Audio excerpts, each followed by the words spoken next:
Muy bien. Ok, entonces estamos empezando. Eh, Buenas tardes con todos los presentes. Esta es nuestra primera clase ya, hablando ya centrándonos en el tema de la narrativa, porque vamos a estudiar en la segunda parte del curso, estamos empezando hoy día la segunda parte del curso, dos novelas, una correspondiente al indigenismo peruano, un clásico de nuestras letras, que es El mundo es ancho y ajeno, de Ciro Alegría. Y luego estudiaremos la primera gran novela de Mario Vargas Llosa, el autor peruano más trascendente de los últimos tiempos, La ciudad de los perros, esta novela tan famosa. Para empezar, obviamente vamos a hablar en la próxima clase ya del indigenismo literario, para empezar con El mundo sancho y ajeno, pero esta clase que tenemos hoy es una clase que funciona como una introducción al estudio de la narrativa, es decir, la épica moderna, algo así como una llave maestra para entender la manera cómo vamos a analizar las obras, El mundo sancho y ajeno y también La ciudad y los perros, ¿no? Los conceptos narrativos básicos. La narrativa, como cualquier otra creación del ser humano, tiene maneras de estudiarse. Tenemos formas de acercarnos para analizarla, ¿ok? Entonces, hoy día vamos a hablar de nociones básicas como el narrador. Si ustedes recuerdan la primera clase que vimos, yo les hablé del enunciador textual. Algunos alumnos se acordarán, o todos espero, del enunciador textual, que era la voz que nos narraba la historia. En el caso de la poesía era el yo lírico o el yo poético, la voz que enunciaba el poema. Entonces, el narrador es eso, ¿no? El enunciador textual. Luego también tenemos que estudiar el tiempo de relato, entendiendo que una cosa es el argumento, lo que se cuenta, ¿no es cierto?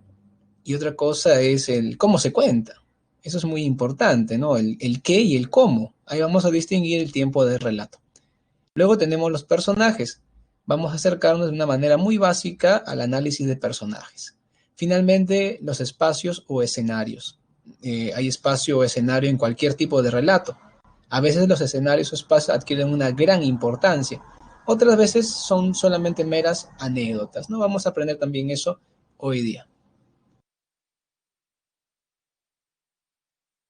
Bien, primero, les adelanto que hoy día vamos a ver un poco teoría y también mucha práctica. Vamos a hacer el solucionario de las preguntas que están en la separata también, ¿no? Es como una manera de reforzar lo que estamos haciendo.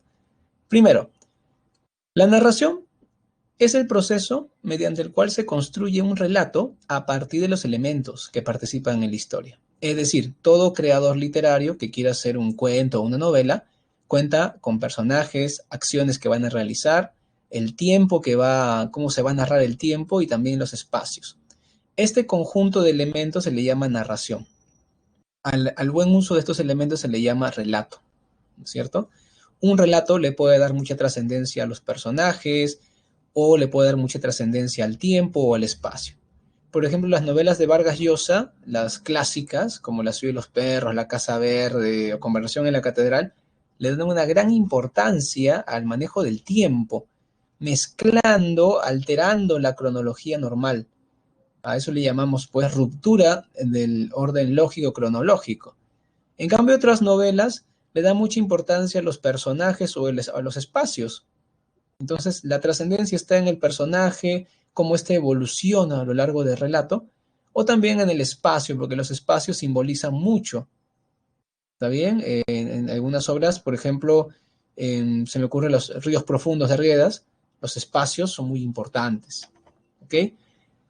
Vamos a avanzar. Bien, ya sabemos que el narrador es la voz que enuncia el relato. Eso lo hemos hablado antes, ¿no es cierto? Ya les he hablado de esto, por eso les decía, todo esto que les enseño es para que aprendan mejor el curso, no era para complicarles, sino para ayudarles. Y ahora vamos con una noción básica de la narratología. ¿Cuál es? Vamos a distinguir entre los diferentes, en la secuencia de emisores y receptores en un texto. Básicamente tenemos en la realidad real, en el mundo real, al autor real, o sea, por ejemplo, Mario Vargas Llosa, y al lector real. O sea, puede ser ustedes, o un español, un norteamericano, y mi persona que estamos leyendo. Pero en el intermedio hay otros elementos. Dentro del texto tenemos al narrador de la historia. La historia es el argumento que tú conoces, ¿no? Este narrador puede estar representado de varias maneras. Puede estar en tercera persona y ser omnisciente o parcialmente omnisciente. Puede estar en primera persona y ser un narrador protagonista, como en El Lazarillo de Tormes, o un narrador testigo, como en Caballero Carmelo. ¿Se dan cuenta? En primera persona. Inclusive existe el narrador en segunda persona. No es tan usual, pero también existe. ¿Ok? Luego, ¿qué es el narratario? El narratario es el personaje también virtual que recibe directamente la historia. En otras palabras, es el interlocutor del narrador. En algunas obras está representado inclusive en el texto, en otras no. En otras es tácito. Por ejemplo, en la vida de Lazarillo de Tormes, en esta novela picaresca, ¿se acuerdan que al principio Lázaro, que es el narrador protagonista en primera persona, ¿no? Se dirige a un tal vuestra merced, dice, vuestra merced comprenderá los motivos que me llevan a contarle mi historia. Ese vuestra merced es el narratario, no es el lector real, es el narratario, es el personaje virtual que recibe la acción. En otra novela, por ejemplo, La escudita de joven Werther, ahí aparece nuestro amigo Guillermo, el amigo de Werther, que recibe las cartas. Y siempre Werther, cuando escribe la carta, se dirige al no, Guillermo, amigo, hoy día me pasó tal cosa, hoy día así. Y Guillermo se convierte en el narratario, por ejemplo, ahí, ¿no? El narratario es el receptor interno. A veces, repito, es mencionado en el texto y otras veces es tácito. No se menciona, pero se supone que hay uno. Ahí está como un fantasmita, ¿no? Ahora, en el mundo real tenemos al lector. O sea, ¿y qué importancia tiene esto? Lo que pasa, alumnos, es que el lector real, supongamos que eres tú, y el autor real puede ser Mario Vargas Llosa o puede ser Homero. Si es Homero, en los referentes culturales que maneja Homero pueden ser muy distintos a los que maneja el lector real. Porque Homero se dirigía no a alguien que lea, ni a un chico como tú del siglo XXI posmoderno, se dirigía a los nobles griegos de las cortes jonias del siglo IX y VIII antes de Cristo. Estamos hablando de una época muy antigua, con referentes culturales diferentes. O sea que el lector va a recibir la obra de manera distinta si es que el autor real es de otra época, de otra cultura. En cambio, entre el narrador y el narratario hay un vínculo muy estrecho, porque el autor real los concibe a los dos dentro del texto.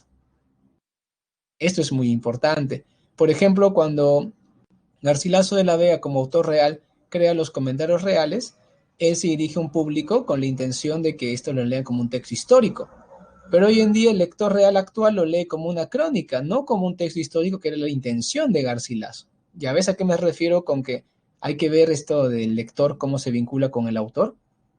¿No es cierto? Esto, digamos, tiene mucha trascendencia, ¿no? En cómo interpretamos la obra. En cambio, lo que hay entre narrador y narratario es perfecto porque el mismo autor real lo planifica. El mismo autor real lo está creando como parte de su obra. ¿Ven? Bien, hasta esa parte, ¿alguna pregunta, jóvenes? Esto yo pienso que no es más difícil que la matemática, o sea, tampoco es para que se complejicen tanto. Pienso que no es tan difícil como la matemática. La matemática la veo más compleja. ¿Qué opinan? ¿Está difícil? ¿Fácil? ¿Entendieron? ¿Se les ocurre a ustedes algún ejemplo con el que quisieran participar? A ver qué me dicen.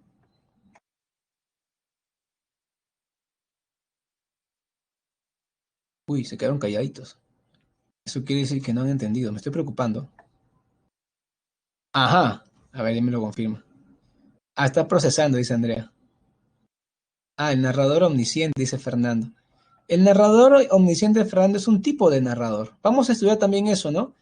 Hay varios tipos de narradores. Hay narrador omnisciente, parcialmente omnisciente, en segunda persona, en primera persona protagonista, en primera persona testigo.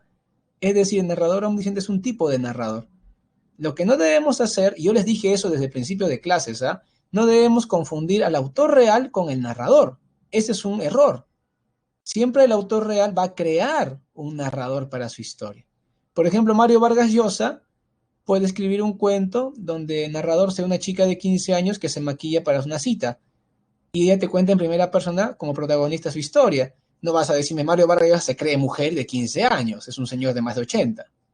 La diferencia, ¿no? Espero que les quede claro con esto. Bien, avanzamos. Bueno, acá tipos de narradores, ¿no? Para profundizar en las preocupaciones de Fernando. ¿Cómo diferenciamos al narrador del narratario? Muy fácil. El narrador es quien te cuenta la historia y el narratario es a quien se dirige dentro del texto. Nada más. Repito, el narrador es quien te cuenta la historia y el narratario es a quien él se dirige dentro del texto. Repito, puede ser explícito el narratario o tácito. Puede aparecer o ser tácito. ¿Está bien? ¿Qué me están preguntando? ¿El narratario? No, el narratario es como una especie de oyente, ¿no? Que el narrador a veces puede mencionar o a veces no, depende, ¿no? Depende de la historia. Por ejemplo, en Las Mil y Una Noches, el narrador de las historias es Sherezade y el narratario siempre va a ser el sultán, al que le va contando las historias, ¿no? Y en ese caso sí aparece muy obvio el narratario, es inclusive un personaje. Pero en otras veces no, por ejemplo, en La Ciudad de los Perros no hay un narratario notorio. Ok. Claro, Andrea, el narratorio siempre está, pero no siempre está expreso, ¿no? No siempre está expreso. A ver, ¿qué pasó? Ok, sigamos. Bien, tipos de narradores. Como ven, el narrador omnisciente es un narrador que está fuera de la historia, normalmente está en tercera persona, es el narrador típico del siglo XIX, es decir, las novelas clásicas del realismo y romanticismo. Este narrador omnisciente es un narrador que todo lo ve, todo lo sabe, es como la voz de Dios, ¿no? O sea, todo, hasta se mete en la mente de los personajes y todo. En cambio, dentro de la historia, cuando un narrador está dentro de la historia, puede ser un narrador en primera persona, que es lo normal, puede ser un narrador en primera persona protagonista, repito, como en el Lazarillo de Tormes, donde Lázaro es el protagonista de los hechos, o un narrador testigo que está en primera, pero no es protagonista, sino que él te cuenta lo que otros hacen, como en El Caballero Carmelo, que vimos la clase pasada. En ese narrador es un niño de 9 años que es testigo de los hechos que suceden, ¿no? Él es un narrador en primera persona testigo. Ambos narradores en primera están dentro de la historia. Entonces ellos no pueden meterse en la mente de los personajes que la acompañan, ¿no? Ellos pueden ver lo que hacen los demás, pero no estar en su mente.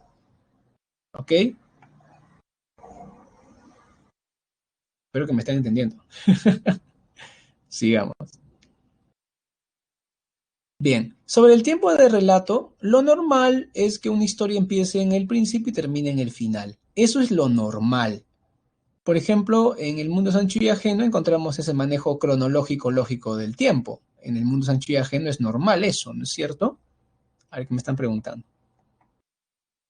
El omnisciente, Andrea, el omnisciente puede aparecer también hoy día, ¿no? Es un narrador clásico, pero es el narrador predominante en obras del siglo XIX, es decir, en el romanticismo y el realismo, ¿no? Es muy obvio, es muy común encontrar este narrador. También en el regionalismo hispanoamericano encontramos este narrador. Por ejemplo, en el mundo Sancho y Ajeno, que es indigenismo, parte del regionalismo hispanoamericano, está ese narrador, ¿no? Narrador omnisciente. Es un narrador clásico, digamos. Bien, sigamos con el tiempo. El tiempo entonces puede ser de dos maneras. Puede ser clásico, es decir, lineal cronológico, empezamos por el principio, terminan por el final. Por ejemplo, en el mundo Sancho y Ajeno se ve ese tiempo. Pero también hay otro manejo del tiempo, el manejo rompiendo esta linealidad. Si yo rompo esta linealidad, puedo irme al pasado, ¿no? Como en La Ciudad de los Perros, los que están leyendo La Ciudad de los Perros van a entender esto perfectamente. Por ejemplo, estoy hablándote de quinto año del Colegio Leoncio Prado, los alumnos del Círculo, o la historia del esclavo con Alberto Fernández, el poeta, y de pronto en un episodio veo la niñez de Alberto Fernández, o la niñez de Ricardo Arana, del esclavo, o la niñez de un personaje incógnito que luego me entero que es el jaguar, ¿no? Eso sería un vistazo al pasado, se le llama flashback o tal vez analepsis, ¿no? Es un término técnico, no tienen que memorizarlo, ¿eh? El flashback es un vistazo al pasado o analepsis, ¿no? Una mirada al pasado. Y luego vuelvo al presente, ¿no? A la historia principal, digamos. Lo contrario, cuando anticipo acciones, cuando me voy al futuro, se le llama prolepsis.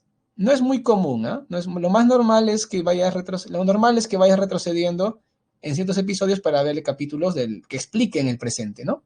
Por ejemplo, en La ciudad de los perros, tú te preguntas por qué el esclavo es tan tímido, por qué tiene tan baja autoestima, y te enteras que tuvo un papá violento, agresivo, que fue muy engreído de niño.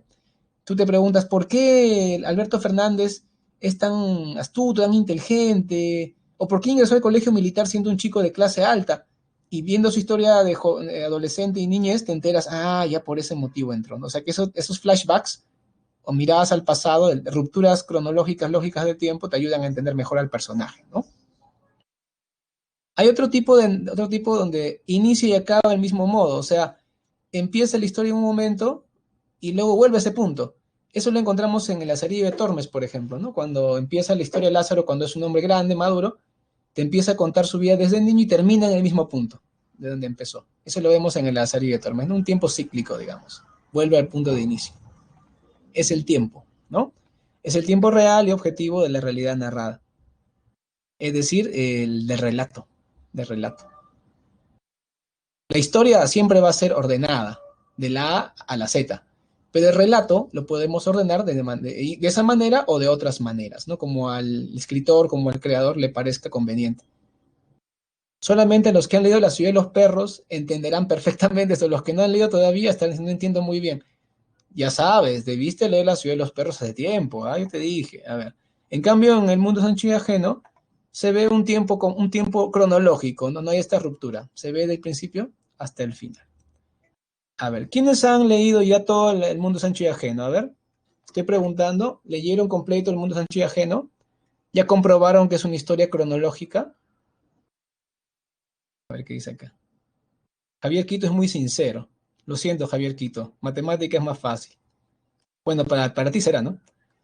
Porque, a ver, ¿quién ha leído? Ajá, veo que hay un pequeño porcentaje que ha leído ya completo. Bueno, ¿y quién ha leído ya La ciudad de los perros? Completo o está leyéndola, no importa, el que está leyendo, la que está leyendo La ciudad de los perros, porque en estas novelas se ve más estas posibilidades, ¿no? Bueno, hay buen porcentaje que está leyendo. Entonces, como vemos, hay bastantes alumnos que están leyendo. Está muy bien. Esa novela, eh, esa novela les va a ayudar más a entender esto, ¿no? Muy bien. Vamos con los tipos de personaje. Los tipos de personaje podemos clasificarlos según tres criterios, ¿no? El primer criterio es el grado de relevancia. Tenemos personajes principales, cuando son los protagonistas, ¿no es cierto? Por ejemplo, en la Odisea tenemos a Odiseo, que es un personaje principal, el que hace todas las acciones, ¿no? Secundario es uno que aparece en ciertos momentos y que apoya o se vincula con el principal. Incidental es un personaje que aparece una vez y no aparece más o su influencia en la obra es mínima, solamente un momento hace algo o participa de un episodio o dos, pero de una manera que no interfiere con la historia principal, ¿no? Por ejemplo, Alcinoo, que es el rey de los feacios, él recibe a Odiseo en su palacio y después le ayuda a volver a su hogar, pero nada más, porque el final, Odiseo su destino era volver a su casa. En cambio, Telémaco protagoniza una pequeña parte de la historia y luego ayuda a su padre en su venganza, así que él es secundario. Digamos que no puede haber más que un principal, entonces Telémaco, dado que es importante, pero no es el principal, lo consideramos secundario. En el nivel de complejidad, el personaje simple es aquel personaje que no tiene muchos elementos en su personalidad, no es difícil de predecir, es fácil de predecir. Por ejemplo, Atenea siempre va a apoyar a Odiseo. Atenea siempre va a estar a favor de él, eso no cambia, ¿no? Por eso también se le puede considerar un personaje simple. También se le llama en el argot narratológico, se le puede llamar personajes planos, ¿no? A estos personajes simples. En cambio, el personaje complejo o redondo, personaje redondo, complejo, es un personaje que puede ir evolucionando o es difícil de predecir. Tú no sabes cómo va a reaccionar. Odiseo es recontra complejo o redondo, porque él es como es astuto, siempre se está adecuando a la situación. No es fácil predecir cómo él va a actuar en la historia. ¿Ya? Me están preguntando. Y si es un personaje que a pesar de parecer por poco tiempo marca la historia. Bueno, si marca la historia, se puede considerar, bueno, en el caso de Alcino, yo pienso que cuando marca la historia, a pesar de que aparece poco, es igual incidental. La cosa es que no aparezca tanto, ¿no? Porque Alcineo solamente aparece en el episodio que están en la corte de los Feacios, nada más. En cambio, Telémaco aparece en casi toda la obra y secunda al personaje protagónico, ¿ok? Ponga más ejemplos ustedes, ¿ah? De las obras que hemos visto, ponga más ejemplos ustedes, pregunten, esa es la mejor manera de practicar. Si no han prestado atención a las clases o no han leído nada de las novelas que hemos mandado, ahí van a tener problemas en entender, ¿no? Porque no han estado practicando la lectura de obras narrativas. Es el detalle. Respecto a las transformaciones, Estático es un personaje que no sufre ningún tipo de movimiento, transformación. Y dinámico es más bien el que se moviliza, el que evoluciona. Digamos que entre el nivel de complejidad y transformaciones está muy cercano, ¿no? Esto es parecido los dos. El estático también es normalmente simple, ¿no? Y el complejo normalmente también es dinámico. Ese digamos, corresponden los dos. Si a ustedes se les ocurren más ejemplos en otras obras, mencionen en los comentarios para ir practicando. Muy bien. Vamos con el espacio. Como les dije, el espacio puede adquirir grandes protagonismos. El espacio en una obra narrativa puede tener una gran importancia. En otras, nada más que sirve de un marco referencial, ¿no? Eso depende entonces, ¿no? A ver qué. A ver, Fernando, eso lo hemos tratado en la primera clase. En la primera clase dijimos que en el género dramático no había narrador, que accedíamos a la historia por medio de diálogos y acciones. No sé si recuerdas eso. Había un yo poético en la lírica, un narrador en la épica, y no había nada de eso. No había un enunciador textual en el dramático. Eso lo hablamos en clase. Tienen que recordar eso, ¿no? A ver, respecto al espacio, vamos a hablar de dos, básicamente, espacios abiertos y espacios cerrados. Los abiertos son los que permiten que el personaje pueda cambiar de un espacio a otro. Por ejemplo, en La ciudad de los perros tenemos espacio abierto, la ciudad de Lima, porque un personaje aparece en Miraflores, luego aparece en La Victoria, aparece en La Perla. En cambio, cerrado es cuando no hay posibilidad de que los personajes puedan desplazarse.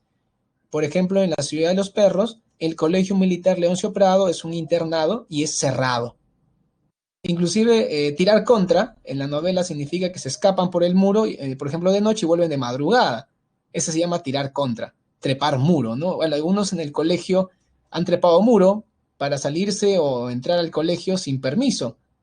No voy a hablar de mi escuela secundaria ni de mis experiencias personales, ¿no? Para evitar acusaciones, pero es algo que se ve en los colegios estatales muchas veces, ¿no? Trepar muro.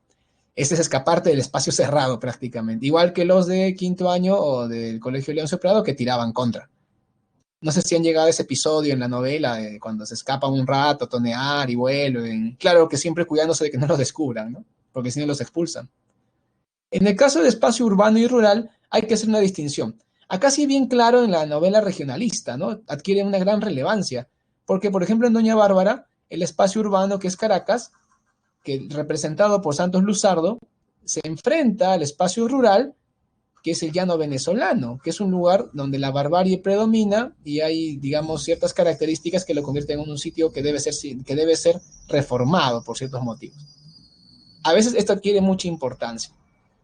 En la novela El mundo es ancho y ajeno, no encontramos mucha relevancia, ¿no? Porque casi todos los ámbitos son rurales, pero sí el espacio, ¿no? Porque la hacienda de este malvado Álvaro Amenábar, ¿no? Gamonal de la hacienda de Humay, representa pues el poder del gamonal. En cambio, la comunidad de Rumi representa la fraternidad, el espacio de los comuneros que se apoyan, ¿no? Como que el espacio adquiere un significado ahí, ¿no? De dicotomía. Un poco, claro. Bien, ¿tienen alguna noción más que quisieran participar, quisieran compartir sobre los personajes, el tiempo, los narradores, ¿no? Que son lo básico que hemos visto ahora, ¿no es cierto? A ver.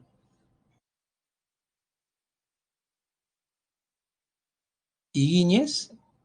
A ver, explícate, Javier Quito, por favor, para que danos exactamente tu pregunta completa. Una casa de campo, Andrea. Depende, Andrea. Si el personaje no puede salir, se convierte en cerrado. Pero si el personaje puede salir de la casa, pasear y volver, es un espacio, parte del espacio abierto, ¿no? Depende de la posibilidad de desplazamiento. De preferencia, sí, Fernando. Normalmente es un personaje que es el protagonista. Ah, ya. Bueno, bueno, si quieres clasificar Higuíñez, claro, es uno de los abogados. Me refería a qué cosa quieres saber de él, ¿no? Más que todo. Quieres saber qué tipo de personaje es. Sería un incidental, seguramente, ¿no?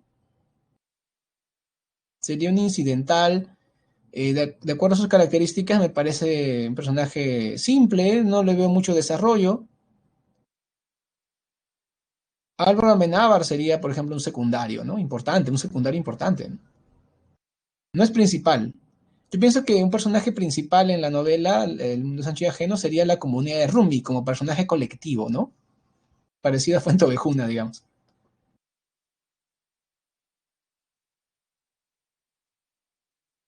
Si alguna pregunta más, a ver, antes de empezar a revisar las preguntas como manera de practicar, sí, por favor.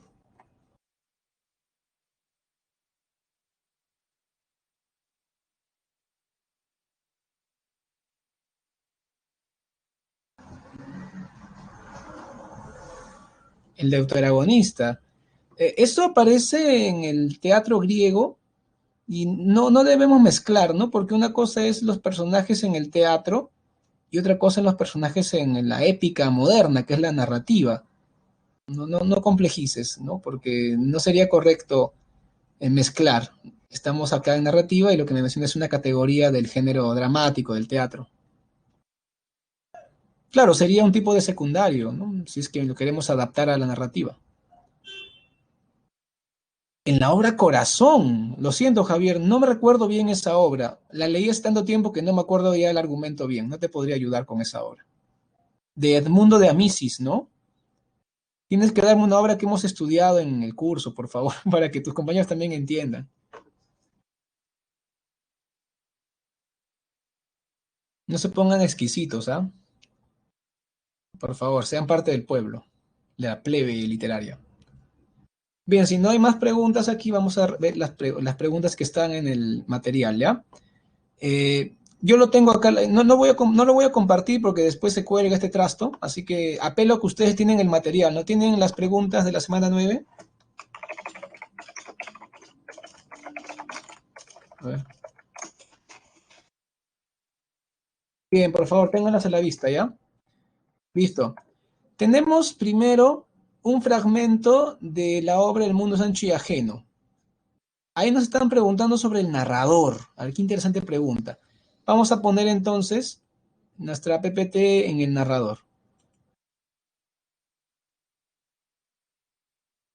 A ver, acá está.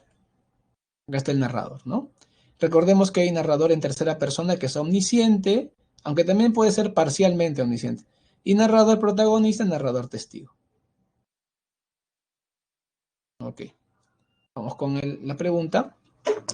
Lea el siguiente fragmento de la obra El mundo es ancho y ajeno de Ciro Alegría. Luego dice a continuación, indique verdadero o falso sobre el narrador. Ya. En las faldas del cerro, los surcos son largos y anchos y huelen a bien, porque huelen a tierra. La celda no huele a tierra, huele a barro podrido, a sudor, a orines, a desgracia. El suelo está tumefacto y yerto. Ese olor lo atormenta, ¿no? A Rosendo Maki, como las hinchazones de su cuerpo. Tal vez el cuerpo de Rosendo es también como un suelo profanado. Le duele mucho, dándole un padecimiento que le oprime el pecho. Si pudiera llorar, pero no puede llorar, pues adentro se le ha secado, como a los troncos viejos, el corazón. Los troncos también tienen corazón, y mientras él resiste hay posibilidad de que retoñen y vivan. Corazón de hombre, corazón de tronco, el suyo late doliéndole. Bueno, acá primero quiero mencionar que en el espacio hay una contraposición entre el espacio del campo de cultivo como un lugar de bien, de dicha, digamos, y la celda, ¿no? Que es un lugar de desgracia, un lugar o sombrío. Aquí encontramos sobre el espacio un manejo interesante, una diferenciación. Pero la pregunta es sobre el narrador, ¿no? Entonces, el narrador tenemos la uno, 2, 3 y 4. A ver, la uno, ¿cómo lo ven ustedes? ¿Verdadero o falso? ¿Se trata de un narrador involucrado en los hechos que relata? ¿Involucrado?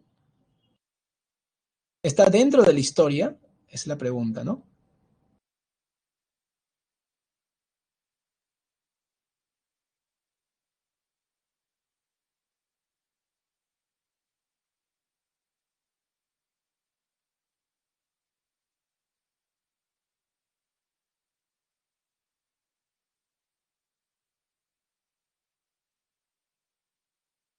Ah, ¿qué pasó? ¿Cómo que se apagó mi micro? Estoy hablando yo. Estoy esperando que me contesten.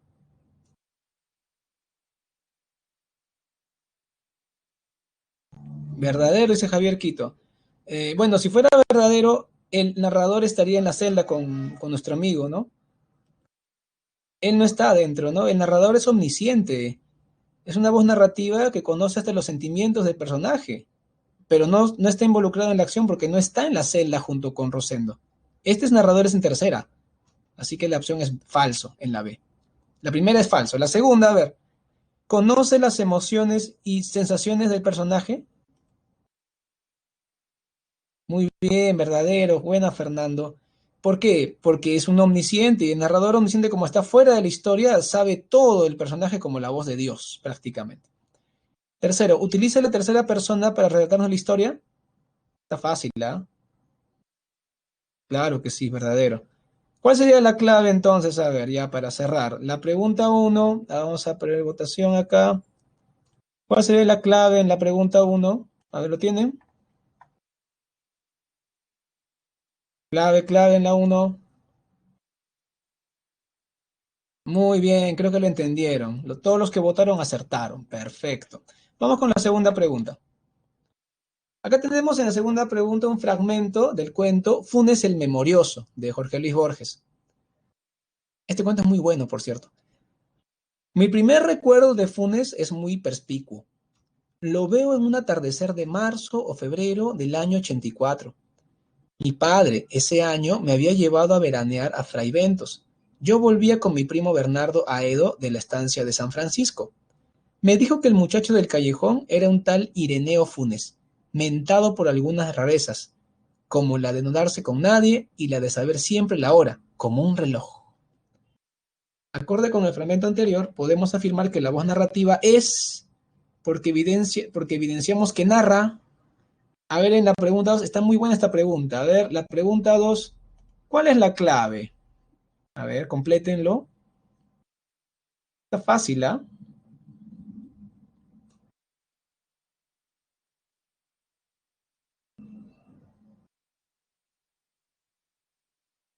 Bien.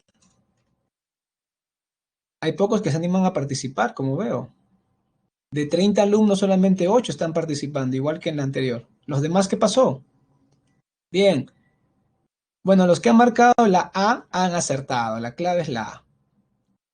Vamos con la pregunta 3. La pregunta 3 está muy fácil. Muchos años después, frente al pelotón de fusilamiento, el coronel Aureliano Buendía había de recordar aquella tarde remota en que su padre lo llevó a conocer el hielo.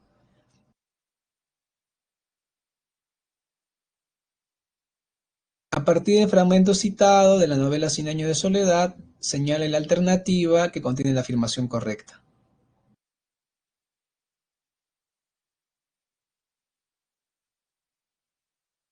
Bueno, acá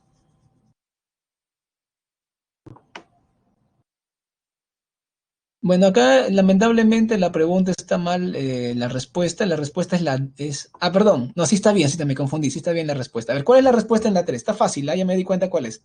Pensé que no las había hecho bien. A ver, en la 3, ¿cuál sería? A ver. Ajá, por ahí Fernando dice que es la D. Así empieza, pues, ¿no? Ese es el inicio de la novela. Y tú después de leer eso dices, bueno, qué bacán, ¿no? ¿Por qué lo van a fusilar? ¿Quién es ese tal Aureliano? Y no te cuentan otra cosa después, te cuentan cómo se fundó Macondo, luego te cuentan de José Arcadio y Úrsula, que son los papás del coronel. No te cuentan sobre el coronel directamente, después ya te enteras, y obviamente no se empieza por el principio esta novela, ¿no? Claro, la respuesta sería entonces la D. Muy bien, la D es la clave, ¿ok? No se preocupen los que no están siguiendo bien las claves, al final vamos a ponerlas todas las claves, ¿ya? Cuando terminemos, para que no se pierda mucho. Vamos con la 4. A ver, en la 4 encontramos un fragmento de Pedro Páramo, una de las novelas más famosas de la nueva narrativa hispanoamericana.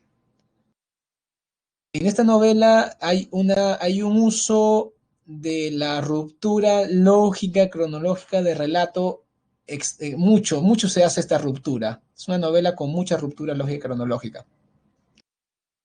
Era la hora en que los niños juegan en las calles de todos los pueblos, llenando con sus gritos la tarde, cuando aún las paredes negras reflejan la luz amarilla del sol. Al menos eso había visto en Sayula, todavía ayer a esta misma hora. Y había visto también el vuelo de las palomas rompiendo el aire quieto, sacudiendo sus alas como si desprendieran del día. Volaban y caían sobre los tejados, mientras los gritos de los niños revoloteaban y parecían teñirse de azul en el cielo del atardecer. Ahora estaba aquí, en este pueblo sin ruidos. Oía caer mis pisadas sobre las piedras redondas con que estaban empedradas las calles. Bueno, acá estamos viendo cómo es que Juan Preciado, el protagonista de la novela Pedro Páramo, llega al pueblo de Comala. Y él está comparando, dice, ayer a esta hora estaba en un pueblo donde había niños, un atardecer. Ahora que he llegado a Comala, no escucho ningún ruido y solamente se escuchan mis pisadas que pisan el suelo empedrado del pueblo. Y bueno, te comento que Comala era un pueblo fantasma, ¿no? Y nuestro amigo Juan Preciado recién se va a enterar después de llegar. Él pensaba que era un pueblo normal, con gente viviendo, ¿no?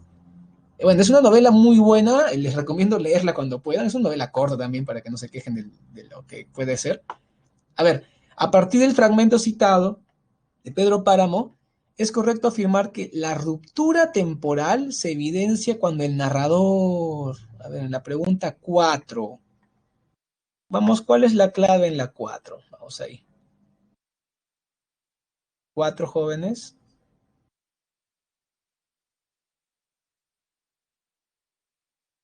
A ver, en el fragmento el narrador describe su paso por un pueblo, ¿no? Cuando dice que era la hora en que los niños juegan en las calles de todos los pueblos. Cuando interrumpe la escena para relatar dónde había estado el día anterior, al menos eso había visto en Sayula, así desde el presente se traslada al pasado, ¿no? Cuando recuerda lo que estuvo el día anterior. Entonces la clave sería, muy bien, árbol. Los que dijeron árbol lo hicieron muy bien. Lo hicieron muy bien, ¿ok? Ya está, vamos con las 5. Bueno, en las 5 tenemos un fragmento de Doña Bárbara. Tendría unos 15 años. Y aunque la comida escasa, el agua mala, el desaliño y la rustiquez le marchitaban la juventud, bajo aquella miseria de mugre y greñas hirsutas se adivinaba un rostro de facciones perfectas. Llegados junto a la chacra, Santos la hizo inclinarse y tomando el agua en el hueco de las manos, comenzó a lavarle los brazos y luego la cara, como hay que hacer con los niños, mientras le decía, aprende y cógele cariño al agua, que te hará parecer más bonita todavía. Las manos se lavaron el rostro, las manos le lavaron el rostro y las palabras le despertaron el alma dormida. Advierte que las cosas han cambiado de repente. Bueno, esta es una escena de cuando Santos Luzardo se encuentra con Marisela y la empieza a civilizar, porque ella vivía en un estado de semisalvaje, digamos. Por primera vez, Marisela no se duerme al tenderse sobre la estera. Extraña al inmundo camastro de ásperas hojas, cual si se hubiese acostado en él con un cuerpo nuevo, no acostumbrado a las incomodidades. Se resiente del contacto de aquellos pringosos harapos que no se quitaban ni para dormir, como si fuese ahora cuando empezara a llevarlos encima. Sus sentidos todos repudian las habituales sensaciones que, de pronto, se le han vuelto intolerables, como si acabase de nacerle una sensibilidad más fina. A partir del citado fragmento de Doña Bárbara, marque la alternativa que contiene la afirmación correcta respecto a la tipología de personajes. Bueno, la tipología la podemos ver aquí. A ver, ¿dónde está? ¿Qué opinas de la tipología de personajes? Repasamos, ¿no? El personaje principal y vamos viendo qué puedes marcar ahí como opción. En la pregunta, estamos en la pregunta 5, ¿no? Entonces, personaje principal es el protagonista, el secundario, ¿no es cierto? Es uno que apoya al protagonista, se opone a él, pero está vinculado y tiene mucha aparición. El incidental aparece de vez en cuando y solamente en un momento tiene algún tipo de rol. Complejidad. Tenemos el simple, que no cambia, que se mantiene siempre en la misma idea. Y el complejo, que también se le llama redondo, que es muy difícil de predecir cómo va a actuar, ¿no? En la transformación, el estático simplemente se mantiene igual siempre. Y el dinámico también va evoluciona, ¿no? A ver, con esa noción podemos revisar la pregunta 5. La clave es, en la pregunta 5, a ver, la clave es la D. Muy bien, los 5 alumnos que lo hicieron perfecto. Esa es la clave, ¿ya? Vamos a ver por qué es la clave. En el fragmento citado de Doña Bárbara de Rómulo Gallegos, se produce un cambio, ¿no? O transformación en el personaje de Marisela. Ella repudia su descuido personal y nace en ella una nueva sensibilidad. En ese sentido, Marisela es un personaje dinámico. Es dinámico, no es estático. Así que es la D. Vamos con la número 6. La obra Ñacatita de Manuel Asensio Segura representa una anciana que se caracteriza por ser chismosa, entrometida, y agrego, terciadora y alcahueta, y sacar un beneficio personal, como ocurrirá cuando se inmiscuya en la casa de los esposos Jesús y Rufina. Al final es expulsada y todo vuelve a la normalidad. A partir de ello se puede colegir que desde el punto de vista de la importancia, Ñacatita es un personaje y porque mantuvo sus características de inicio a fin, podemos afirmar que es... A ver, en la pregunta 6. Acá seguimos con el tema de los personajes, ¿no? Vamos a ver A ver, en la pregunta 6, ¿cuál sería la clave, jóvenes? Facundo dice que es la A. ¿Le hacemos caso o no? Acuérdate, es un personaje desde el punto de vista de la importancia, Facundo, cuidado. Ah, no te estás confundiendo, ¿ah? Mejor participa en la votación. Participen en la votación, jóvenes. Ahí vemos. ¿Cuál sería la clave? A ver. Me he dado cuenta que solamente están participando hasta 15 alumnos. ¿El resto qué está haciendo, ah? Participen, jóvenes, vamos. Si no, ¿cómo van a aprender?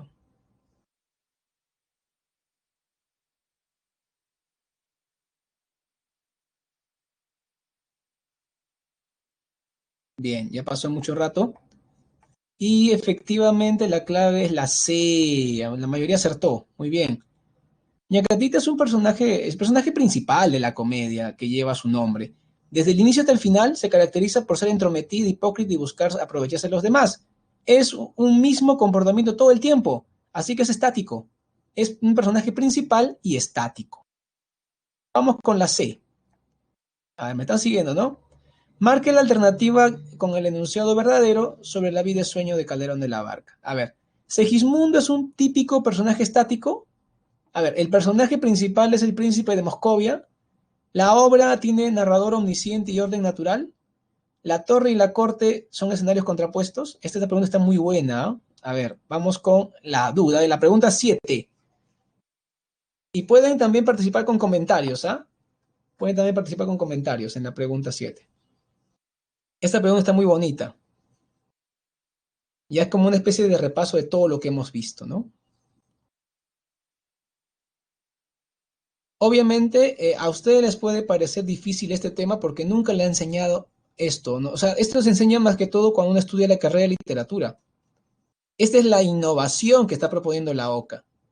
Si les parece difícil es porque nunca les han enseñado así estos temas. Obviamente cuentan conmigo ahora para las preguntas y también en el multichat con los profesores encargados. Así que aprovechen ese apoyo. Yo les recomiendo tratar de practicar con las obras que han leído, sobre todo obras que estén en el prospecto que hemos visto este ciclo, y le preguntan a los profesores de multichat, ¿no? Sobre sus apreciaciones de ustedes. Bien, ¿cuál sería la clave? A ver, Segismundo aparece encerrado en la torre. que es un espacio cerrado por antonomasia, mientras que puede moverse libremente en los espacios de la corte, que sería un espacio abierto para él. Por lo tanto, ambos escenarios contrapuestos en la obra, ¿no? O sea, la pregunta 7, sí, es la D, como acertó la mayoría de alumnos que participó. Vamos con la pregunta 8, que es la última. Durante la primera, acá, espera un momento, este es de espacio, ¿no? Pregunta sobre espacios. Acá está. A ver, la última pregunta. Durante la primera parte de la novela Doña Bárbara de Rómulo Gallegos, se establece una relación de entre Altamira y el Miedo. Ambas haciendas se ubican en como es el llano venezolano. A ver, vamos con la pregunta 8. Quiero ver la votación. La pregunta 8 que vamos a marcar. A ver, Andrea me dice que en la 7, ¿por qué no podría ser la C? Déjame ver. Allá, Andrea, no puede ser la 7, la C, perdón, porque es una obra de teatro y la obra de teatro no tiene narrador. ¿Te das cuenta? O sea, es una obra que la obra de teatro la vemos a partir del diálogo y las acciones de los personajes. No tenemos narrador ahí, ¿ya? Por eso es que no vale. No se confundan, ¿ah? Cuando es teatro tiene otras características. A ver cómo va en la votación. A ver, estamos en la pregunta 8. ¿Cuál es la clave en la 8? Vamos.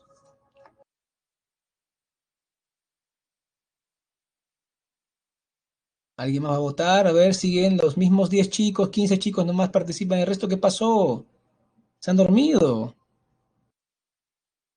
Tienen que participar todos.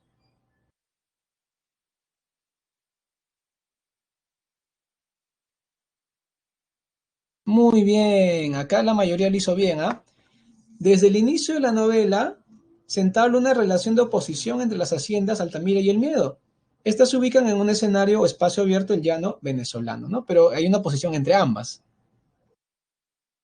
Muy bien, jóvenes, lo han hecho bastante bien. Hay muchos alumnos que han acertado en casi todo, bueno, todo, cada uno sabrá, ¿no? Vamos entonces con las claves. Ahí está. Por si acaso, aquel que no había estado notando las claves, ¿ok? Bien, voy a destinar los últimos 3 minutos de clase a las consultas finales. Pueden hacer la pregunta que gusten, sobre todo respecto al mundo Sancho y Ajeno, ¿no? Que es la novela que nos interesa analizar en profundidad, o La ciudad de los perros también, que vamos a analizar luego. Ya saben, ahora entienden la importancia de leer las novelas. No solamente es que, ay, qué flojera, tengo que leer porque me han dicho. No, no, no. Nos va a permitir entender mejor estas clases de narrativa. La próxima clase vamos a hablar del indigenismo peruano. Toda la clase sería indigenismo. Y la siguiente, en la semana 11, empezamos a analizar el mundo Sancho y Ajeno, con estas nociones que hemos aprendido hoy día. ¿Listo? A ver, voy a pasar también la encuesta docente para que alcance el tiempo que todos participen, ¿ya? Hay 32 alumnos, por favor, todos deben participar en la encuesta. Por favor, estoy también atento a las preguntas que tengan, ¿no? Claro que pueden hacérmelas ahora mismo, en los minutos que nos quedan, o esperar al multichat también para hacerlo, pero obviamente conmigo también pueden hacer la consulta, ¿no? Que gusten.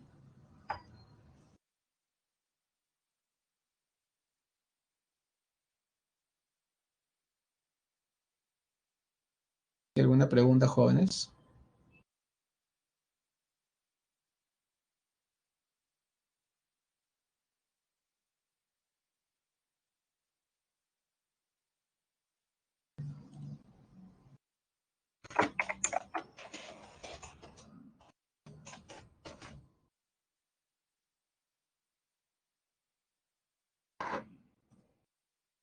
A ver, ¿no hay preguntas, jóvenes?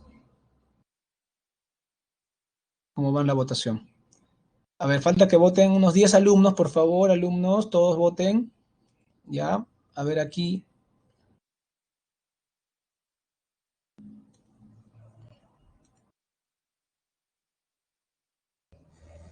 ¿Listo?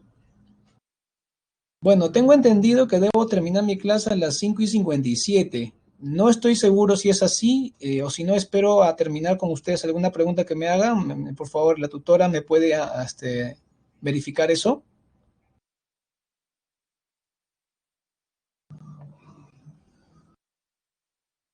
No me lo verifican. Ya, con ustedes. ¿Preguntas, jóvenes? ¿Dudas? ¿Tampoco hay?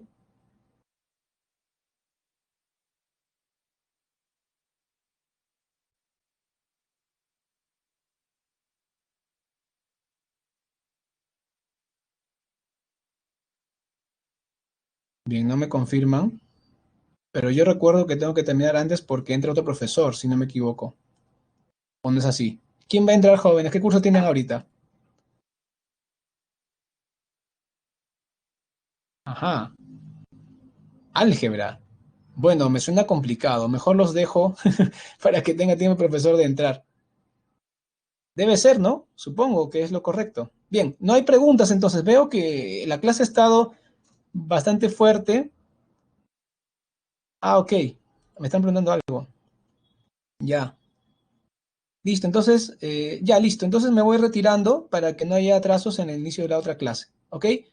La próxima clase hacemos indigenismo peruano. Si tienen alguna pregunta, por favor, en el multichat se apoyan con los profesores. Hagan las preguntas al profesor de multichat, pero con obras que hemos visto en el curso. No le pregunten de cualquier obra, porque el profesor de multichat se puede incomodar, ¿no? O sea, pregúntenle de obras del curso para que te sirva más tu pregunta. Porque si no, una pregunta de, por ejemplo, yo puedo preguntar un cuento que yo escribí, ¿no? Y eso no va a venir en el examen, ¿no? Así que con ese consejo, por favor, le hacen la pregunta. Bien, yo me procedo a retirar.